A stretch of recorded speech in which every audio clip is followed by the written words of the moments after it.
ಈಗ ಆ ಥರ ಏನಿಲ್ಲ, ನಾವೆಲ್ಲ ಒಗ್ಗಟ್ಟಾಗಿ ಈಗ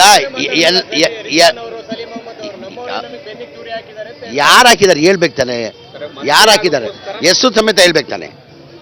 ಈಗ ನೀವು ಕೇಳ್ರಿ ಜಬ್ಬಾರು ಹಿಂಗ್ ಅಂತ, ಸಲೀಮ್ ಅಹಮದ್ ನಸೀರ್ ಅಹಮದ್ದು ಕೇಳ್ರಿ, ನಾನು ಹೇಳಿದ್ದೀನಿ ಯಾರಂತ ಹೇಳ್ಬೇಕು ತಾನೆ ಅವರು. ಈಗ ನನಗೆ ಹೈಕಮಾಂಡಿಂದ ಸ್ಟಾರ್ ಕ್ಯಾಂಪೇನರ್ ಆಗಿಬಿಟ್ಟು ಕೇರಳಕ್ಕೆ ಜವಾಬ್ದಾರಿ ಹಾಕಿದ್ರು. ಆಮೇಲೆ ಮಾನ್ಯ ಮುಖ್ಯಮಂತ್ರಿಗಳು 5ನೇ ತಾರೀಕು ಜಮೀರ್ ಅಹಮದ್ ಖಾನ್ ಬರ್ತಾರಂತ ಘೋಷಣೆ ಮಾಡಿದರು. ನಾನೇ ವೇಣುಗೋಪಾಲ್ ಅವ್ರನ್ನ ರಿಕ್ವೆಸ್ಟ್ ಮಾಡ್ಕೊಂಡು, ನಾನು ಇಲ್ಲ ಸರ್ ಮಾನ್ಯ ಮುಖ್ಯಮಂತ್ರಿಗಳು ಘೋಷಣೆ ಮಾಡಿಬಿಟ್ಟಿದ್ದಾರೆ 5ನೇ ತಾರೀಕು ಹೋಗ್ಬೇಕಂತ ಹೋದೆ ನಾನು ದಾವಣಗೆರೆಯಲ್ಲಿ.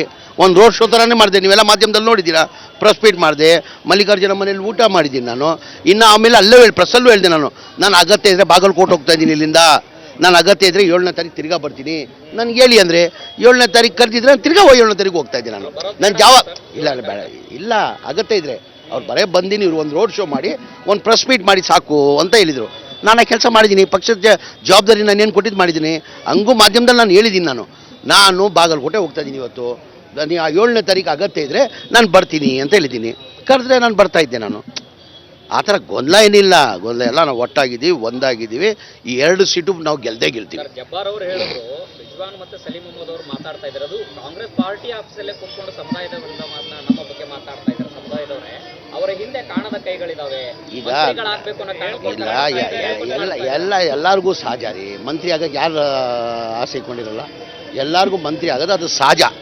ಎಲ್ಲರೂ ಪ್ರಯತ್ನ ಮಾಡ್ತಾರೆ, ಮಾಡಬಾರ್ದು, ಮಾಡೋದು ತಪ್ಪಂತ ನಾವು ಹೇಳಲ್ಲ, ಮಾಡೋದು ತಪ್ಪು. ಈಗ ನಾನು ಮಂತ್ರಿ ಆಗ್ಬೇಕು, ನನಗೆ ಆಸೆ ಇಲ್ವಾ? ಮಂತ್ರಿ ಆಗಿದ್ದೀನಿ. ಈಗ ಮಂತ್ರಿ ಆಗಬೇಕಂತ ನನಗೆ ಆಸೆ ಇಲ್ಲ, ಎಲ್ಲರಿಗೂ ಆಸೆ ಇರ್ತದೆ. ಆಗಲಿ, ಸಂತೋಷ ಅವ್ರಿಗೆ. ಈಗ ಅವ್ರು ಯಾರಿಗೆ ಹೇಳಿದಾರೆ ಅಂತ ಗೊತ್ತಿಲ್ಲ ತಾನೆ. ಈಗ ಲೋಕಲ್ ಲೀಡರ್ಸ್ ಹೇಳಿದಾರ, ನನಗೆ ಯಾರಿಗೆ ಹೇಳಿದ್ದಾರೆ ಡೈರೆಕ್ಟ್ ಹೆಸರು ಅಂತೂ ಯಾರ್ದು ಹೇಳಿಲ್ಲ. ಅವರು ಹೆಸರು ಹೇಳ್ಬೇಕು ತಾನೆ ಇಂಥವ್ರು ಮಾಡಿದಾರಂತ. ಈಗ ನನ್ನ ಕೆಲಸ ನಾನು ನಿಭಾಯಿಸಿದ್ದಾನೆ, ದಾವಣಗೆರೆ ಹೋಗಿದ್ದೀನಿ ತಾನೆ. ಈಗ ದಾವಣಗೆರೆ 5ನೇ ತಾರೀಕು, ನನಗೆ 5ನೇ ತಾರೀಕುವರೆಗೂ ಕೇರಳದಲ್ಲಿತ್ತು. ಆ್ಯಕ್ಚುಲಿ 7ನೇ ತಾರೀಕುವರೆಗೂ ಕೇರಳ ಹಾಕಿದ್ರು ನನಗೆ. ಮಾನ್ಯ ಮುಖ್ಯಮಂತ್ರಿಗಳು ಅನೌನ್ಸ್ ಮಾಡಿಬಿಟ್ಟಿದ್ರು, ಜಮೀರ್ ಅವರು 5ನೇ ತಾರೀಕು ಬರ್ತಾರೆ ದಾವಣಗೆರೆ, 6-7 ಬಾಗಲಕೋಟೆ ಮಾಡ್ತಾರಂತ. ಆ ಹಿನ್ನೆಲೆಯಲ್ಲಿ ನಾನೇ ಮಾನ್ಯ ಮುಖ್ಯಮಂತ್ರಿಗಳು ಮಾನ್ಯ ವೇಣುಗೋಪಾಲ್ ಅವರಿಗೆ ರಿಕ್ವೆಸ್ಟ್ ಮಾಡ್ಕೊಂಡು, ಇಲ್ಲ ಸರ್ ಮಾನ್ಯ ಮುಖ್ಯಮಂತ್ರಿಗಳು ಅನೌನ್ಸ್ ಮಾಡಿಬಿಟ್ಟಿದ್ದಾರೆ, ನಾನು ಹೋಗಲೇಬೇಕಂತ ಅವ್ರ ಪರ್ಮಿಷನ್ ತಗೊಂಡು ಬಂದೆ. ನಾನು ಬಂದು ದಾವಣಗೆರೆನೂ ಮಾಡಿದ್ದೀನಿ, ಬಾಗಲಕೋಟೆನೂ ಮಾಡಿದ್ದೀನಿ. ನಾನು ಇದು ರಾಜಕೀಯದ ಈಗ ರಾಜಕೀಯದಲ್ಲಿ ಸಹಜ, ಅದು ಯಾರು ಏನು ಮಾಡೋಕ್ಕಾಗಲ್ಲ. ಅವ್ರವ್ರ ಪ್ರಯತ್ನ ಅವ್ರು ಮಾಡ್ತಾಯಿದ್ರೆ, ಎಲ್ಲರೂ ಅವ್ರ ಪ್ರಯತ್ನ ಮಾಡ್ತಾರೆ, ಮಾಡಲಿ, ಅವರು ಪ್ರಯತ್ನ ಆಗಲಿ, ಸಂತೋಷ. ಅವ್ರ ಮಂತ್ರಿ ಆಗಿ ನನಗೂ ಸಂತೋಷ ಆಗಲಿ.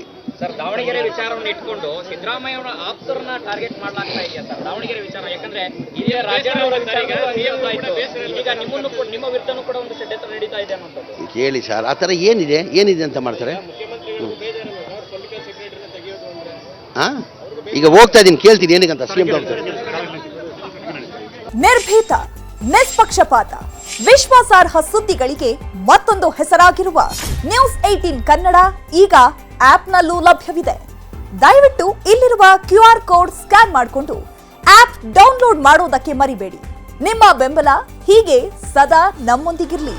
ಧನ್ಯವಾದ.